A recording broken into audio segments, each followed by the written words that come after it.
दशरथ के दल का वर्णन।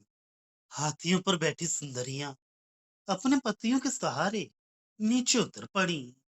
तब मुक्ताहार विभूषित मेरू को भी अपने गुरुत्व से पराजित करने वाली अपने प्रियतम के प्राणों को हरने के इच्छुक सारका तुल्य मधुर बोली वाली कुछ रमणियों ने दृढ़ धनुर्धारी मनमत के आश्रय भूत अपने स्तनों को अपने पतियों की भुजाओं के साथ आलिंगन से बांध दिया।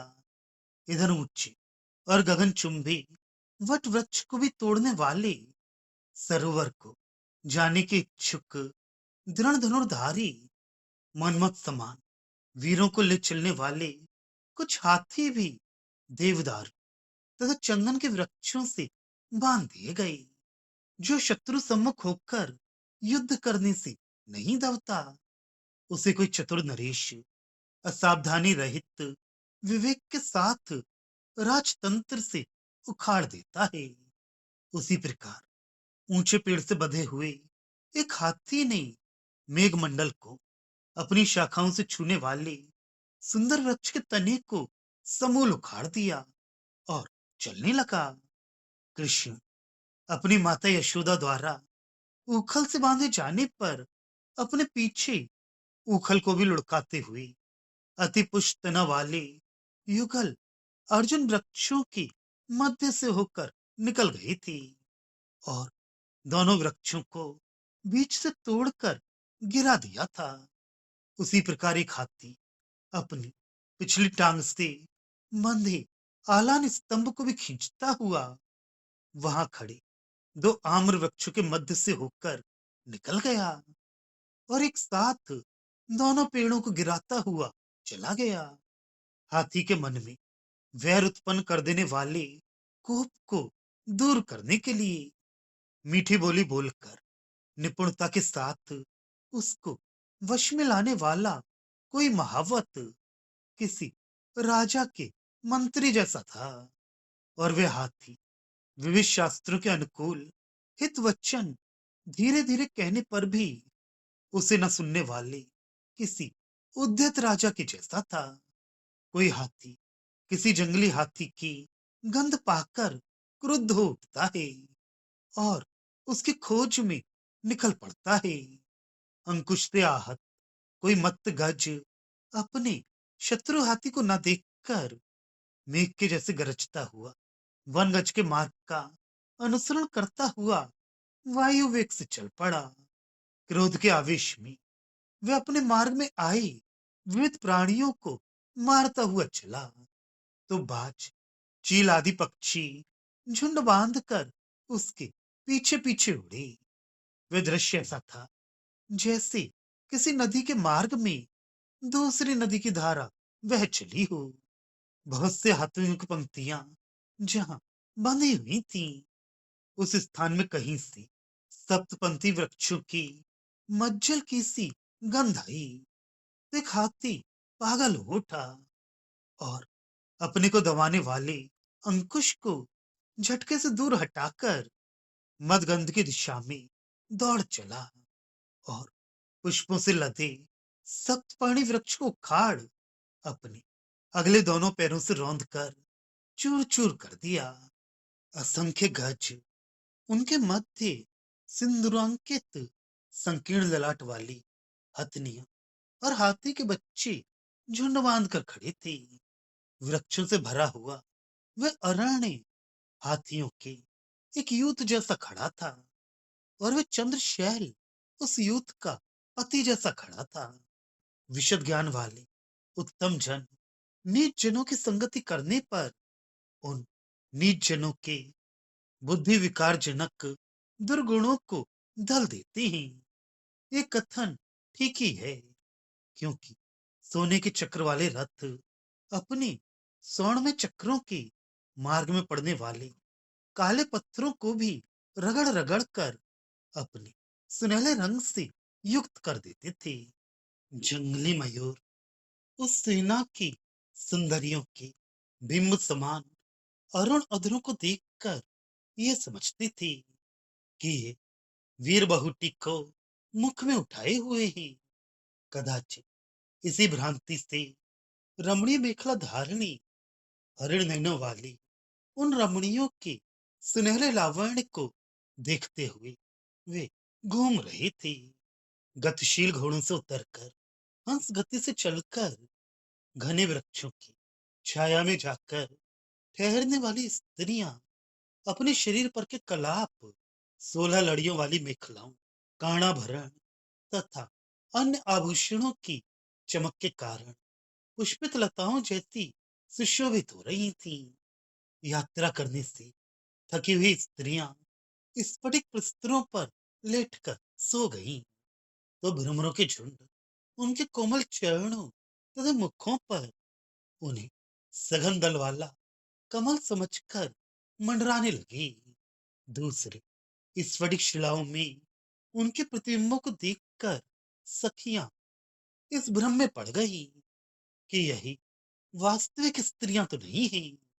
जिस प्रकार विद्युत से शोभित मेघ उस चंद्रशैल से लगे रहते हैं, उसी प्रकार जब हथनियां धरती से लगकर बैठ गईं, तब लता समान नारियां उन पर से उतरी। शब्द करने वाले अपने नपुरों के साथ वे अपने निवास गृहों, खेमों में ऐसे चली मानो वे लक्ष्मी हो, जिनकी कटी की समानता डमरू भी नहीं कर सकता। अपना निवास कमल पुष्प छोड़कर उन गिरोह में जा रही हूँ। पुष्टिवर्धक दाना खाने से खूब पुष्ट तुरस्कों के द्वारा कई नगरों से लाई गए घोर शब्द करने वाले अति सुंदर और बलिष्ठ अश्व भूमि देवी के हृदय को अलंकृत करने वाले रत्नहार के समान अश्वशालाओं में बांधे गए। जहां तहां लंबे पर्दे लगाए गए, मानो जल की बीचियां खड़ी कर दी गई हूँ। वृक्षों के मध्य हाथियों को बांधा गया, मानो बादलों को ही लाकर खड़ा कर दिया गया हो। घोड़ों को पंक्तियों से बांधा गया, मानो पवनों को ही बांध रखा गया हो। नर्तनशील मयूर के जैसी गति वाली और हिरण की आंखों के जैसी नेत्र वाली रमणियां तथा तीक्ष्ण शूल भरे योद्धा अपना अपना स्थान न पहचान लेने के योग्य कारण से भटक रहे थे।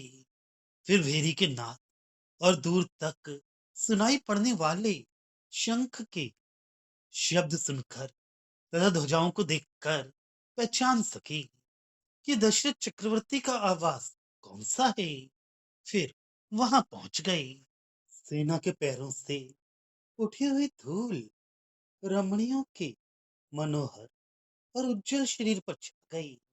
युवक कुमार दूध के झाग के समान वस्त्रों से अपने प्रियतमाओं के शरीर पर से धूल पहुंचने लगी। उस समय तरुणियां ऐसी चमकी जैसे चित्रकार ने अपने घर के चित्रों को पहुंचकर नया बना दिया हो। हाथी पर सवार हो आने वाले राजकुमार ऊंचे पर्वतों पर से समतल भूमि पर उतर आने वाले सिंहों के जैसे ही नीचे उतरी तथा विशाल तालपत्र जैसे बने हुए चामरों सहित चलकर अति सुंदर ढंग से बनाए गए डेरों में प्रविष्ट हुए।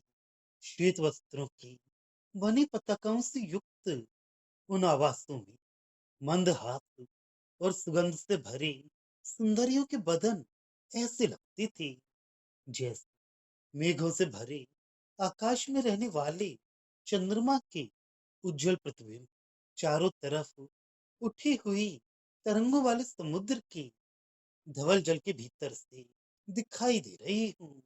कोई मत्त गज धूल में लौट जाता और उठकर आकाश को छूता हुआ सा ऊंचा खड़ा हो जाता, फिर अपने काले रंग को ढकने वाली सफेद धूल को शरीर के एक पार्श्व में से पहुंच देता, किंतु दूसरे पार्श्व में उस धूल से लिप्त वह ऐसे चला आता मानो शिव जी को अपने पार्श्व में लेकर विष्णु भगवान ही आ रहे हों।